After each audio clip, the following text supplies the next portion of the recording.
എല്ലാവർക്കും പുതിയൊരു വീഡിയോയിലേക്ക് സ്വാഗതം. ഇന്ന് പഴയകാല ചായക്ക് കടിയായ നല്ലൊരു തരിയുണ്ടൻ്റെ റെസിപ്പിയുമായിട്ടാണ് ഞാൻ വന്നത്. തരിയുണ്ട റവലോടു എന്നെല്ലാം പറയും. ഇതിന് നമ്മൾ കണ്ണൂക്കാർ തരിയുണ്ട എന്നാണ് പറയൽ.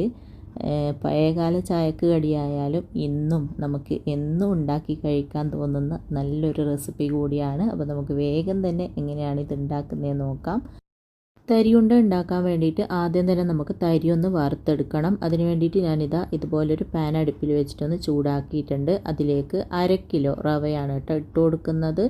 റവ എടുക്കുന്ന സമയത്ത് വറുക്കാത്ത റവ നോക്കിയിട്ട് എടുക്കുക. ഇനി തീയൊരു മീഡിയം ടു ലോ ഫ്ലെയിമിൽ വെച്ചിട്ട് നമുക്കിതൊന്ന് വറുത്തെടുക്കണം. കൈവിടാണ്ട് മിക്സ് ചെയ്തിട്ട് ഇതൊന്ന് വറുത്തെടുക്കുക. റവ നന്നായിട്ട് വറുക്കുകയും വേണം. ഇതിൻ്റെ കളറും അധികം മാറിപ്പോവാത്ത രീതിയിൽ വറുക്കുകയും വേണം. വറുത്ത് നല്ലൊരു മണം വരും. ആ ഒരു സമയത്ത് നമുക്കിത് അടുപ്പത്തു നിന്ന് മാറ്റാം. അപ്പോൾ ഇതിൻ്റെ കളറ് അധികം മാറാത്ത രീതിയിൽ വേണം വറുത്തെടുക്കാൻ. കുറച്ച് ടൈം എടുത്തിട്ട് നന്നായിട്ടൊന്ന് വറുത്തെടുക്കുക. അപ്പോൾ ഇതാ റവ നന്നായിട്ടൊന്ന് വറുത്ത് കിട്ടിയിട്ടുണ്ട്. ഈ ഒരു രീതിയിൽ കളറൊന്നും അധികം മാറാത്ത രീതിയിൽ നന്നായിട്ട് തന്നെ വറുത്തിട്ടുണ്ട് കേട്ടോ. ഇനി നമുക്കിത് ഒരു പ്ലേറ്റിലേക്ക് മാറ്റാം. അതിൽ തന്നെ വെച്ചിരുന്നാൽ അതിൻ്റെ ചൂട് കൊണ്ട് അതൊന്ന് കളറ് മാറിപ്പോവും. അതുകൊണ്ട് മറ്റൊരു പ്ലേറ്റിലേക്ക് മാറ്റുക. ഇനി നമ്മൾ റവ വറുത്ത സെയിം പാത്രത്തിൽ തന്നെ ഞാനിതാ ഒരു മീഡിയം വലിപ്പത്തിലുള്ള തേങ്ങ ചിരകിയത് ചേർത്ത് കൊടുത്തിട്ടുണ്ട്.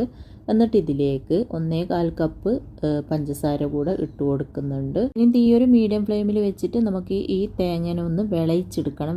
വിളയിച്ചെടുക്കൽ എന്ന് പറയുമ്പോൾ പഞ്ചസാരയൊക്കെ ഒന്ന് മെൽറ്റായി തേങ്ങയിലുള്ള വെള്ളമൊക്കെ ഒന്ന് ഇറങ്ങി വന്ന് നന്നായിട്ട് തിളച്ച് ചെറുതായിട്ടൊന്ന് തേങ്ങേൻ്റെ കളറൊക്കെ ഒന്ന് മാറി ചെറുതായിട്ടൊന്ന് കുറുകുന്ന ആ ഒരു പരുവത്തിലാവും. അതാണ് വിളയിച്ചതെന്ന് പറയുന്നത്. അപ്പോൾ ഇതാ തേങ്ങയിലുള്ള വെള്ളമൊക്കെ ഒന്ന് ഇറങ്ങി വന്ന് പഞ്ചസാരയൊക്കെ നന്നായിട്ട് മെൽറ്റായി ഈ ഒരു രീതിയിൽ ആയിട്ടുണ്ട്. ഇതുപോലെ നന്നായിട്ടൊന്നിങ്ങനെ തിളച്ചിങ്ങനെ വറ്റുന്ന ആ ഒരു പരുവത്തിലാവും. അന്നേരം നമുക്കിതിലേക്ക് റവ ഇട്ട് കൊടുക്കാം. റവ ഇട്ട് കൊടുക്കുന്നതിന് മുമ്പായിട്ട് ഒരു 1/2 ടീസ്പൂണോളം ഏലക്കപ്പൊടി ഞാൻ ഇതിലേക്ക് ഇട്ട് കൊടുക്കുന്നുണ്ട്. അത് നിങ്ങളുടെ ഫ്ലേവറിനനുസരിച്ചിട്ട് ഇട്ട് കൊടുക്കുക. എന്നിട്ട് നന്നായിട്ടൊന്ന് മിക്സ് ആക്കിയതിന് ശേഷം ഇതാ ഈ ഒരു രീതിയിൽ ആകുന്ന സമയത്ത് നമുക്കിതിലേക്ക് നമ്മൾ വറുത്ത് മാറ്റി വെച്ച റവ ഉണ്ടല്ലോ അത് മുഴുവനായിട്ട് ഇതിലേക്ക് ഇട്ട് കൊടുക്കുക. അപ്പോൾ ഇതാ ഈ ഒരു രീതിയിൽ ഇങ്ങനെ ഒന്ന് ഇട്ട് കൊടുക്കുക. അതിനുശേഷം പെട്ടെന്ന് തന്നെ നന്നായിട്ട് മിക്സ് ആക്കി കൊടുക്കുക. പെട്ടെന്ന് തന്നെ നല്ലതുപോലെ മിക്സ് ചെയ്യണം കേട്ടോ.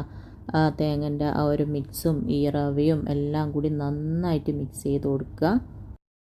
എല്ലാം കൂടെ ഒന്ന് മിക്സ് ആയതിന് ശേഷം ഉടനെ തന്നെ നമുക്ക് അടുപ്പ് ഓഫ് ചെയ്യാം. അങ്ങനെ തരിയുണ്ട ഉണ്ടാക്കാനുള്ള മിക്സ് ഇവിടെ റെഡി ആയിട്ടുണ്ട്. ഇനി അടുപ്പ് ഓഫാക്കിയതിന് ശേഷം നമുക്കിതിലേക്ക് 1 ടേബിൾ സ്പൂണോളം ഗീ ചേർത്ത് കൊടുക്കുന്നുണ്ട്. ഈ ഒരു ഗീ ചേർത്ത് കഴിഞ്ഞാൽ നല്ലൊരു മണവും നല്ലൊരു രുചിയൊക്കെയാണ്. അതുകൊണ്ട് ഇത് ഒഴിവാക്കാണ്ട് ചേർത്ത് കൊടുക്കുക. എന്നിട്ട് വീണ്ടും ഒന്ന് നന്നായിട്ട് മിക്സ് ആക്കിയതിന് ശേഷം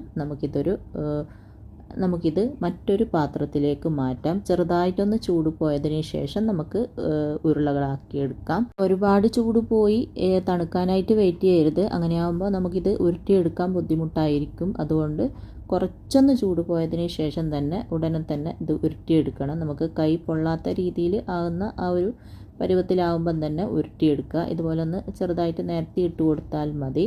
അങ്ങനെ ഇത് ചെറുതായിട്ടൊന്ന് ചൂട് പോയിട്ടുണ്ട്. ഇനി നമുക്കിതിൽ നിന്ന് കുറച്ചായിട്ട് ഇതുപോലെ കയ്യിൽ എടുത്തിട്ട് നമുക്കിതൊന്ന് ഉരുട്ടിയെടുക്കാം. അഥവാ നിങ്ങളുടെ മിക്സ് ചെറുതായിട്ടൊന്ന് ഹാർഡായി പോയിട്ടുണ്ടെങ്കിൽ പേടിക്കേണ്ട ആവശ്യമൊന്നുമില്ല. നന്നായിട്ട് തിളച്ച വെള്ളം ചൂടുവെള്ളം ഉണ്ടാവുമല്ലോ അതൊന്ന് തെളിച്ച് കൊടുക്കുക. എന്നിട്ട് നന്നായിട്ടൊന്ന് മിക്സ് ആക്കിയതിന് ശേഷം ഉരുട്ടിയെടുത്താലും മതി. അങ്ങനെ ചെയ്താൽ ചിലപ്പം പെട്ടെന്ന് കേടാവും. ഒരു 3 ദിവസമൊക്കെ നിൽക്കൂ. ഈ ഒരു രീതിയിലാണെങ്കിൽ ഒരാഴ്ച വരെ നല്ല സുഖമായിട്ട് നമുക്ക് വൈകുന്നേരത്തെ ചായക്കൊപ്പം എടുത്ത് കഴിക്കാം. അങ്ങനെ ഞാനിതാ ഇതുപോലെ ഉരുളകളാക്കി എടുത്തിട്ടുണ്ട്. അങ്ങനെ ബാക്കിയുള്ള എല്ലാ മിക്സും ഞാൻ ഇതുപോലെ ഉരുട്ടിയെടുക്കലാണ്. ഈ ഒരു മിക്സ് ഉണ്ടല്ലോ ഇതേ അളവിന് എടുത്തു കഴിഞ്ഞാൽ നിങ്ങൾക്ക് അടിപൊളി തരിയുണ്ട ഉണ്ടാക്കിയെടുക്കാനായിട്ട് പറ്റും. അതുപോലെ മധുരമൊക്കെ കറക്റ്റാണ്. ഈ ഒരു രീതിയിൽ തന്നെ ഉണ്ടാക്കിയെടുക്കുക. അപ്പോൾ ഇതാ ഇതുപോലെ എല്ലാം ഞാൻ ഉരുട്ടിയെടുത്തിട്ടുണ്ട്. ഇനി നമുക്ക് ഇതിൻ്റെ മുകളിൽ വേണമെങ്കിൽ അണ്ടിപ്പരിപ്പും മുന്തിരിയും വെച്ച് കൊടുക്കുക. നിർബന്ധമൊന്നുമില്ല, വേണമെങ്കിൽ മാത്രം വെച്ച് കൊടുത്താൽ മതി. ഞാനൊരു 2-3 എണ്ണത്തിൻ്റെ മുകളിൽ വെച്ച് കൊടുക്കുന്നുണ്ട്. വറുത്ത അണ്ടിപ്പരിപ്പും മുന്തിരി വേണമെങ്കിൽ അങ്ങനെ വെച്ച് കൊടുക്കാം, വറുക്കാത്തത് വേണമെങ്കിൽ അങ്ങനെ വെച്ച് കൊടുക്കാം. ഞാൻ വറുക്കാത്തതാണ് വെച്ച് കൊടുക്കുന്നത്.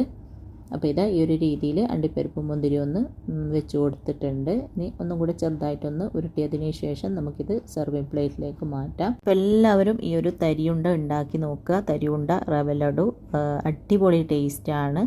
നമുക്ക് എത്ര പഴയതായാലും ഇത് എന്നും ഉണ്ടാക്കി കഴിക്കാൻ തോന്നുന്ന നല്ലൊരു റെസിപ്പിയാണ്. വൈകുന്നേരത്തെ ചായക്കൊപ്പം ഇതൊരെണ്ണം മതി നമുക്ക് നല്ല രുചിയോടെ ചായ കുടിക്കാൻ. അപ്പോൾ എല്ലാവരും ഉണ്ടാക്കി നോക്കുക. എന്നിട്ട് ഇഷ്ടമായ അഭിപ്രായം പറയാനും ലൈക്ക് ചെയ്യാനും ഷെയർ ചെയ്യാനൊന്നും മറക്കരുത്. അപ്പോൾ ഇൻഷാ അല്ലാഹ് അടുത്ത പുതിയ നല്ല റെസിപ്പിയുമായിട്ട് നമുക്ക് വീണ്ടും കാണാം.